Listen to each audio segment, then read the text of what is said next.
Ça allait être aujourd'hui ou jamais. Papa, na bengio parce que je n'en peux plus. Je n'en peux plus, papa. Nazo vivre sous vie dans la tête. Je dois peut-être confesser et nazo ata kimia, to nazo ata mutu normal parce que nyonso et comme il a bololo. J'ai plus de joie de vivre. Supposé au bomaki moto okendaki ko tubela masumu na yo et pa ya basali ya Nzambe et du coup makambo lobaki okiango na mutu ya moko mibali réaction ezani. Bon, réaction na ngai. Non, qui n'est pas poussé ni pembe na bango na bango makambo sali ngé mabe. Parce que ngana yaki ya obo. Ba trahir na siko moni ke basali na mabe. Ngana ke pembe na bango parce que baza ba tsekele ba yebsa Nzambe na ngai. Ali sanga. Siko bango ba ke betele susu ba tse ba ba to mabe wana fo pasteur. Et ça le connaît tiké au bomaki mutu, oki rotubela ko bomaki mutu. Là c'est juste pour que Nzamba limbisa yo, mais ça ne t'épargne pas la justice ya mokili. Justice ya mokili, justice ya mokili, ça n'a rien à voir. Na miséricorde Nzamba ko accorder na yo. Mais ceux qui n'étaient que na mokili, il faut que ba kanga, il faut que ba condamner. Là c'est le monde. Dans celle-là, Cambo, je me disais que j'allais. C'était pour avoir le bonheur. C'était tout tracé. C'était l'homme de ma vie. Il y avait tout. J'enviais tout ça. Je l'ai fait. Pour ceux qui mutu ayoki secret ya famille et ceux qui abimisi yango libanda a divisé famille. Na mutu oyo a se confier pa na ye. Aza susu na confiance wana te. Très bien. Aza susu na confiance wana te parce que ayebi akendeki pa msale ya Nzambe pour que azwa kimia et que ayoki yango na batu mususu na matu ya batu mususu c'est que aza susu na confiance na msale ya Nzambe wana te. Le lendemain, Ariane à l'hôpital pour me présenter son épouse. Nathalie-moi, moi aussi. Tel que Ngai, Babiminanga. Et puis, Ngai que non, non, j'ai plus rien à faire avec toi. Je veux plus de ça, qu'on arrête. Mais elle était là, toute belle, mon mari, mon truc. Basai na Nzambe, faut bazalaka na secret. Très bien. Donc, intimité, faut ezalaka. Très bien. Tant que vous livrez au yazanango, les alipo au conseiller, au reprocher, au théâtre, et puis c'est un peu ça. Au union sera le fardeau. Il y a des bombes au s'occuper na yango. Mais ce qu'on bimisi on a mis sur bas, tu sais que aux hommes c'est un Nzambe. Dans une connaissance du dossier n'a pas moi, parce que j'avais la rage, je ne pouvais pas montrer ça. Mais après, dans ma casse-tête, je ne voyais plus personne. On dirait que je me suis quand mon kili. Dans ce qui doit faire mon ancien. Dans ce qui na bandola et puis azoba sué pananga. Mutu akoye biso mabe ata sala ndeko netant que za mosali na Nzambe il faut bomba makambo na ko kende le bango à la portée de tout le monde. Il faut senga kaka mawa Nzambe likono. J'ai découvert que Babadoya parce qu'elle n'accouchait pas, elle avait un problème. Il y a bien qu'on pensait voir. Et qu'est-ce que j'ai fait? C'est la recherche. C'est la recherche dans l'internet. J'ai pris des produits qui sont injectés. Supposé au Kenya au problème n'avait pas ya homme de Dieu, vous n'avez pas ba sango et d'un coup au qui on a mato ya bato réaction est aux années. Je le faisais, je voulais que personne soit là. Et ça allait de mal en pis, ça s'aggravait, elle venait aussi bonnement. J'étais même agressif envers elle, mais elle m'avait fait confiance. Elle se disait que je lui donnais du temps, alors que je la détruisais à petit feu. D'ailleurs, le Cambolais est important parce que c'est ce qui pousse même aussi certains fidèles.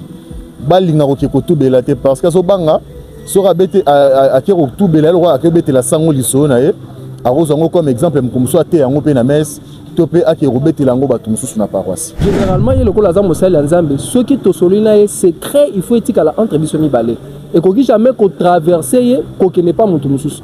Faut dans les principes nécessairement à ta moi si nae ba ko quitter ko partager ba secret ça na kati ya pastorat nae.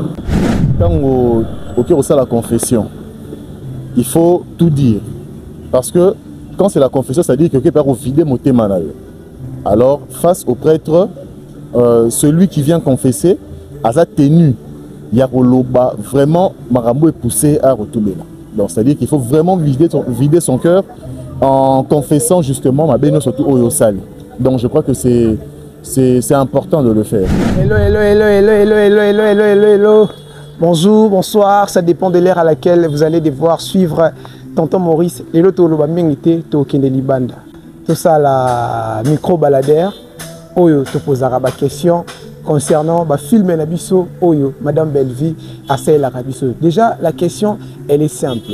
Est-ce que aux Ali obligés de koyebisa basali nzambe ba problème na yo nyonso obomaki moto oyibaki osalaki ekobo songolo pe pakala? Est-ce que aux Ali obligés ya ko révéler ba vérité wana nyonso? Ba réponse to kozwa yango juste après cette transition.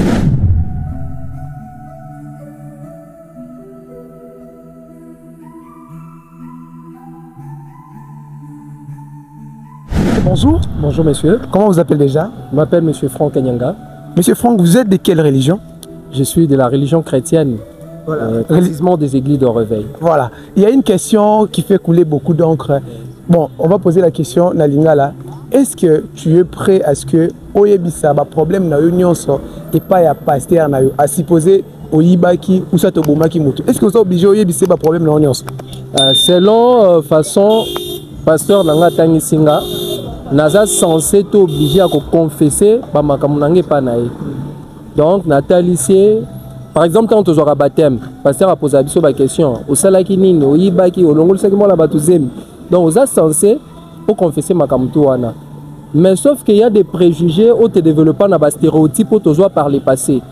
Tu dois par le passé, tu as la biso masolo que l'église catholique à l'époque, les gens qui ont été catéchés, tu as confessé pas ça. À quoi confesser les péchés surtout. Mais ceux qui ont péché, ils ont un crime, tu assassinat la tati. À se retrouver sur la zone pas naïe, bah il landela pas l'état. Il y a partir à ba préjugés na ba stéréotypes on a tolo na mana mitu na ba histoire pour vérifier. Alors moi confesser ma monsieur mais parfois on l'a moi na batuzemi au bangi koloba po parfois au boma pe muto contribuer le romo boyo bangi koloba mais selon le principe à Bible il faut confesser ba péché. Et à supposer aucun qui oloba ba problème na eu pas ya homme de Dieu vous êtes pas ba sango et d'un coup au qui on a mato ya bato réaction ne vous en est. Réaction nanga ilboso et aux du point de vue personnel na rosasko trop méfiant.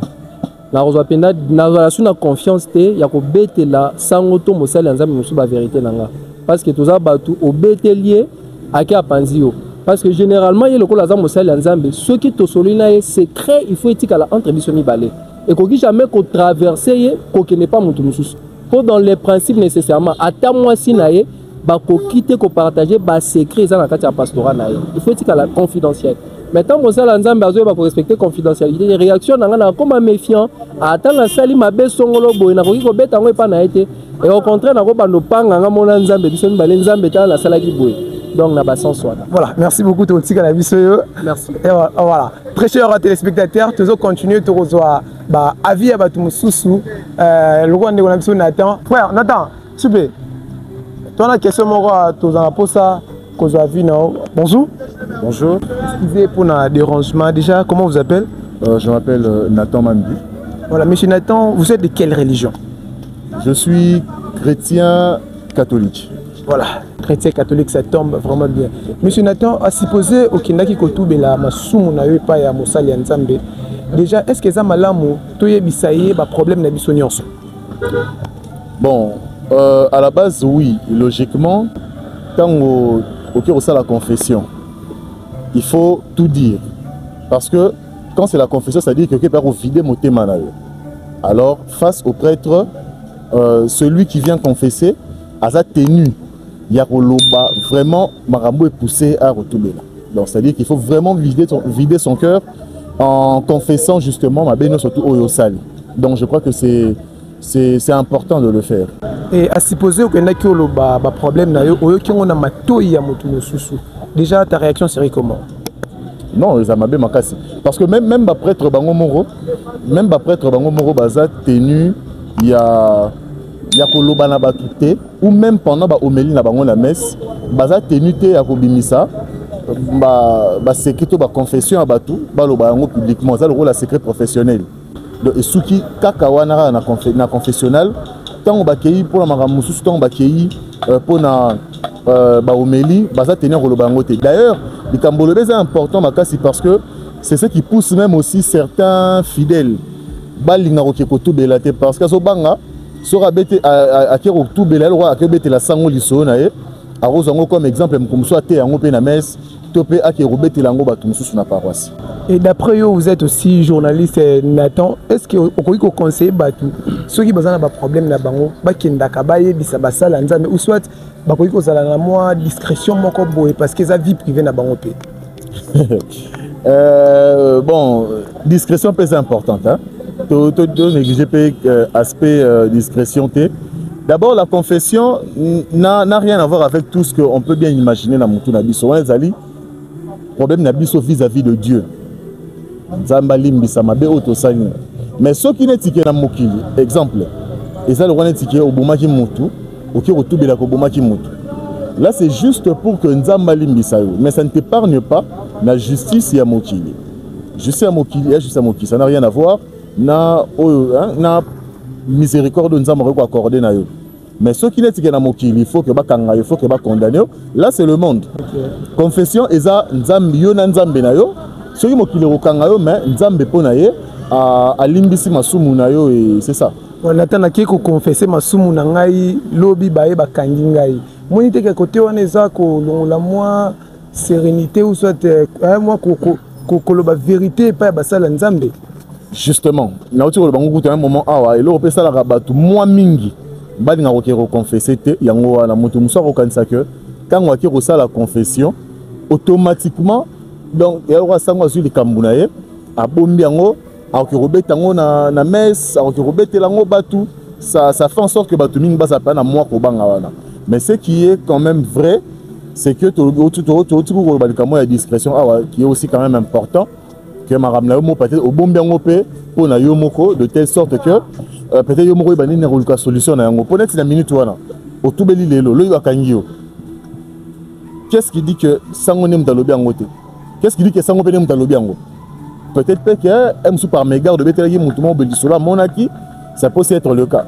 Tout comme pe bon na batwa mabe basanga rapeka raté.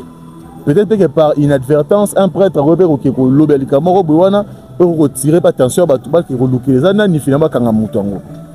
Mais ce qui est vrai c'est que basango na pastoral na bango basa tenuté ba confession batu ba bete yango na messe ba bete yango batu mususu ba vraiment tenir au sala yango. Voilà pour conclure conseil nini ko pesa par rapport au sujet au toujours abordé na minute. Bon le conseil est en a deux volets. Premier volet est d'abord na aspect spirituel. Pour confesser ça très important. C'est même écrit dans la Bible. Ko confesser la bela motu ya mingi. Et à supposer na confesser nga moko na katanda kuna nzambe oyoka ngaide. Bon, en tout cas, selon ce qui est écrit dans la Bible, ils en a battu o nzambe a institué pour faire ça. O nzambe a appelé ça o la ba appelé ça ndingisa. Ba yoka ba confession ya batu. Et au kombo ya nzambe ba limbisa masumu ya batu. Donc côté aspect spirituel nango yango wana, il faut confesser masumu afin vous appelez pur pour que nzambe pas limbisa. Mais l'aspect à Mokili, en tout cas, quand de telles choses, en tout cas, il faut aux maïle. Là, maintenant, on fait appel à la discrétion. Discrétion, quelque chose très importante. Voilà, merci beaucoup, Nathan. Bonne journée. Pareillement, merci. Voilà, très chers internautes, comme je vous disais, toujours continuer. Chef, bonjour. S'il vous plaît. S'il vous plaît. Roté ma voiture. Toujours la question, la religion. Voilà, ça tombe bien d'ailleurs, tout le de la paix Marambango. Est-ce que vous êtes obligé voilà, c'est l'ambiance de l'émission. Est-ce que vous êtes obligé, par exemple, parce que Moutounia soit appelé à Kosumuka, est-ce que vous êtes obligé à Kolobama Ben à Union Super Bassal Nzam? Oui, c'est possible. Dans la Chabango, ma benangai, ou peut-être le Samonanga pour Changatena Longa. Peut-être par rapport à Naoïb Sabango, bango nde bakobondela nzambe mpe ayoka abolimisanga na place nabondela nzambe ayokelanga. Asupposé obomaki moto okendaki kotubela masumu na yo epai ya basali ya nzambe et du coup makambo olobaki oyoki yango na motu ya moko mibale, réaction nde ezala nini? Bon, réaction na ngai nokendeki aka napusani pembeni na bango nayebisi bango makambo osali ndenge eza mabe parce que ngai nayaki ya batrahir nga sikoyo omoni ke basali nga mabe ngai nake pembeni na bango parce que baza bato ya sekele bayebisaka nzambe na ngai alebisanga sikoyo bango bakebetela lisusu bato seke baya bato ya mabe wana fo paster soki mondima ye paster il faut abomba ye atia bapriere peut-être aza na 1000 méthode ya kochange oyebisa bandimi meke afongola o tala pas frère wana azala boy non. Voilà. Conseil nini opesa na bato parce que lelo na Kinshasa bato bakoma po bomba maram na bango. Conseil nini opesa na bato bona na biso. Est-ce que baza obligé ba lobaka pena ba maram na bango po basala nzambe? Bon bandeko po oyebisa basali ya nzambe likamuna yo ifunde koyebela moto. Oyeba nde pasteur ango ala pasteur malamu o mabe parce que toyebani elongi motema te. Ekomona ke pasteur nanga alinga ngai kaka ye wana oyebisi makambo na yo ake trahir yo donc eza penda bien te donc soki totali bien eza penda bien te toloba makambo mais soki tolobi ezala nde pasi onda tokenda obetela bango donc esala pasi toke tobeteli basali po basunga biso mais soki basali oyo ya lelo bakomi koluka bambongo na bango obeteli ye yake betela monia kuna donc eza bien te. Voilà, merci beaucoup. Donc, voilà, merci beaucoup. Très chers internautes, comme Tobana Koeb Sabino, Bino ba obozo la biso na internet. Est-ce que ezali malamu ko lobana mosali nzambe sot ko lobana pasteur ba problème na union so? Répondez-nous en commentaire et que ça va vraiment très bien. Entre-temps, tous ba avis ba tout question de continuer cette grande émission Cinékin. Merci.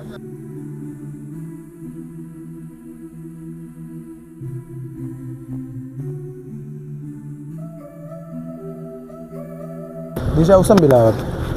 Non, chrétien. Chrétien et église. Église des réveils. Voilà. En tant que chrétien et église des réveils, est-ce que vous avez obligé, après avoir que ça là, par exemple, ma soum, est-ce que vous avez obligé aux problème nous sommes que vous avez oui, c'est possible.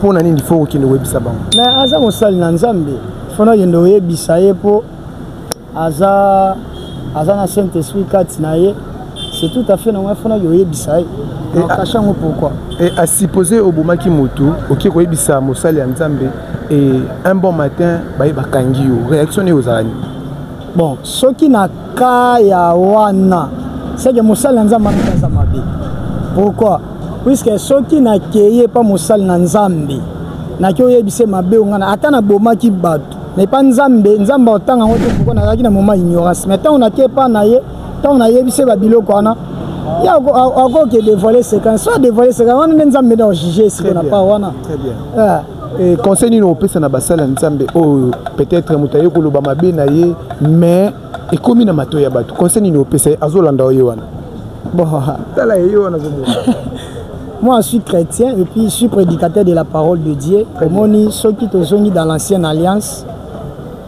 souverain sacrificateur, ceux qui sont ces trois parties. Trois parties qui symbolisent. Bando pese estomac, estomac ça pour na komela. Pour na bomba makamu. C'est-à-dire mutu akoye biso mabe ata sala ndeko netant que ça mosali na nzambe il faut bomba makambo wana ko kende le bango à la portée de tout le monde. Il faut senga kaka mawanzambe likono. Deuxième chose bando pese Paul. Et Paul les appelle nomi ma charge. Troisième de l'eau bando pese il faut double mâchoire ça pour un message dans sens voilà, merci beaucoup to sentir pena connaissance ça to tika na biso kende. Bonne journée ndeko. Merci. Voilà, très chers internautes, répondez-nous aussi quand même dans les commentaires est-ce que ezali malamu koyebisa basala nzambe ba problème na biso nyonso ata obomaki mutu ata oyibaki est-ce que c'est évident de révéler toute la vérité s'il vous plaît bonjour en fait nous avons une question moko très simple déjà au sein de l'église protestant et na kati église protestante est-ce que vous êtes obligé après avoir kosala par exemple mabe moko boye est-ce que vous êtes obligé okende koyebisa par exemple basala nzambe papa na bomaki motu papa na yibaki est-ce que vous êtes vraiment obligé osala acte wana eza penza pena obligé te mais conscience na yo okoki kosenga mpe pardon nzambe mpe alimbisi yo acte osalaki wana po koboma mosusu ezalaka kosalaki yango volontairement te eza accident tout pareil par erreur omoni c'est ça et à supposer okendaki oloba baproblème na yo oyoki yango na matoi ya bato réaction na yo kozala nini mais c'est ça moto aza nzambe te si yango alobi ke ntango okeyebisa moto ayo okanisa kende na yebisi ye makambo na nga akogarde secret ou akolimbisa nga me moto alimbisa moto eza kaka nzambe e nzambe atakala parti ya conscience na yo ndenge yo moko obongwani nde nzambe mpe akosekana soki oyebisi moto mabe oyo osalaki ye ake kuna ake traye ake loba o moto teke wana osali eloko te. Voilà, pasteur bazolanda yo par rapport à sujet parce que tokomo mona ngo mingi na Kinshasa mutu par exemple abomaki mutu azali par exemple kulu na makei papa tala na salaki acte aboy mais lobi nango baye bakangi secret na yebisi to yebité mais d'après yo en tant que jeune to mona ba réalité na Kinshasa message nini okoyi ko lekisa parce que vous êtes suivi na kin 24 na sujet au message nini okoyi ko faire passer par rapport à auto lobela. Bon, pour la sujet na message on fait ça pour na bateau babomaka ou soit par erreur ou par aibi ou par vengeance hein ils a bien fait autant que bomi par vengeance ato yebisi mutu tato pas ko okep sa pasteur te mais yeba que zo tambla déjà na fardo ya makile ya mutu très bien vous comprenez très bien même yebisi pasteur te mais ko za déjà na charge ya makilo yo bomi wana un jour parce que tout se fait ici bas yebisi pasteur par exemple un problème na comme je peux passer à bon peu mutu par accident mais à yebisa pe mutu mais yemoko asenga pardon pendant maintenant merci beaucoup tous autant minute bonne journée. Merci.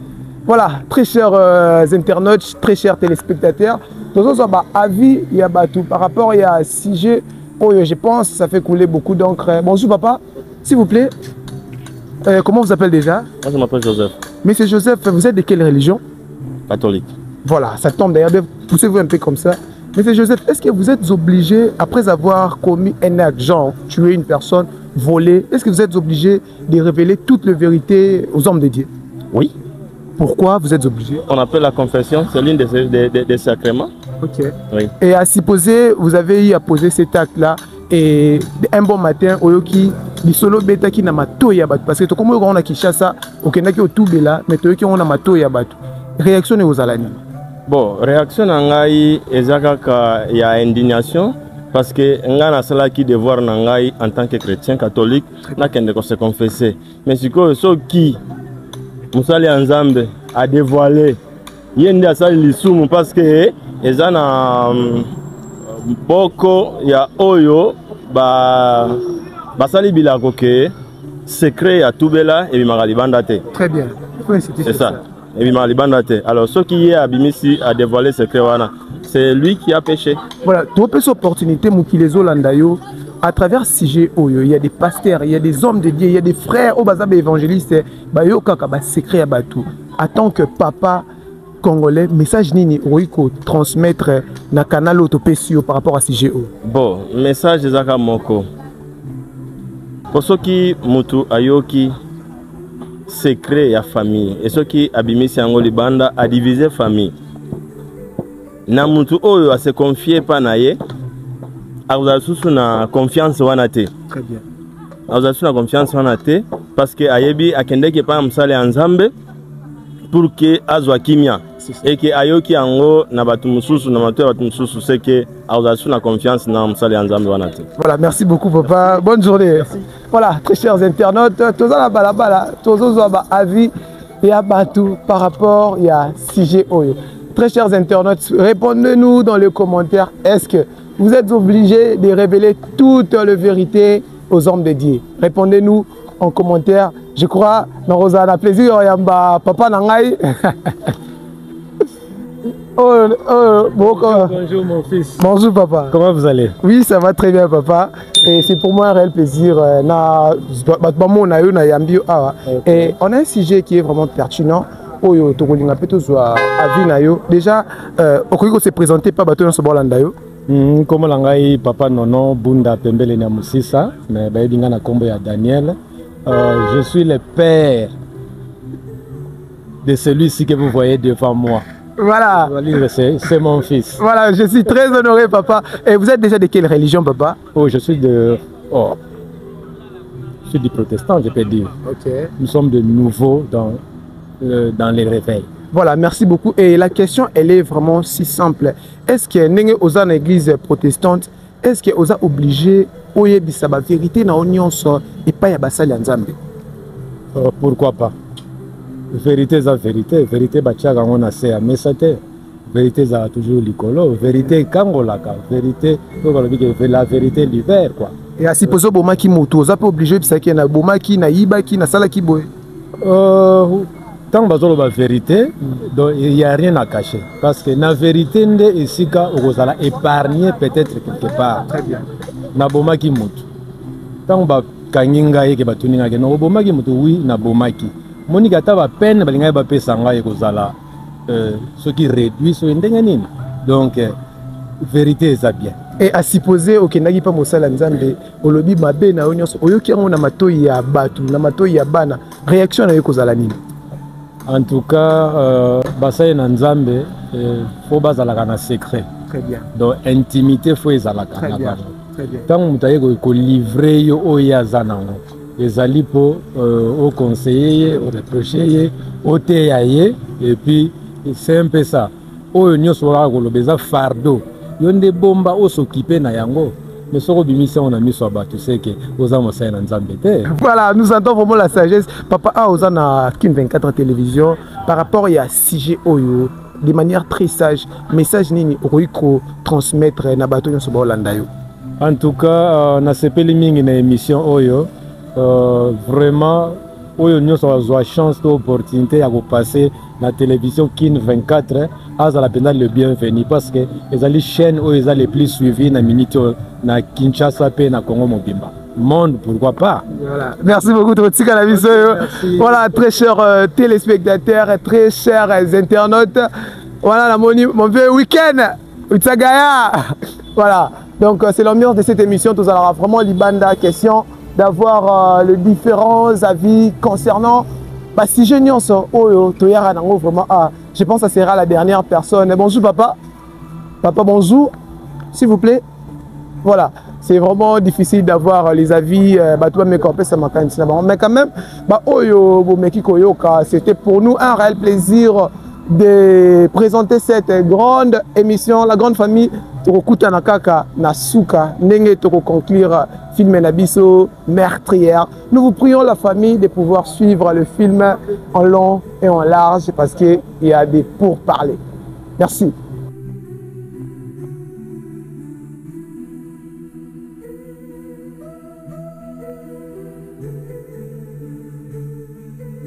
Voilà, nous voici à la fin de notre émission. Je pense que vous avez un concept la grande famille. Dites-moi en commentaire si vous avez une idée, vous avez vraiment aimé les concepts. Dites-moi en commentaire. Cela va vraiment nous faire du bien, mais permettez-moi quand même de faire mes salutations à tous ceux qui aiment Tonton Maurice. Là, je vois Madame Belvie Kondi, la poutine de l'écriture. Big salutations à vous. Je salue professeur Nico Omeonga. Je salue Maman Marlène depuis Paris. Je salue tous ceux qui aiment Tonton Maurice. Si Jésus-Christ ne revient pas, moi et vous, on se retrouve au prochain numéro. Question d'avoir d'autres avis, d'autres questions. Potomeka, Koyanango, Awana, émission Oyoya, Sineki. Merci.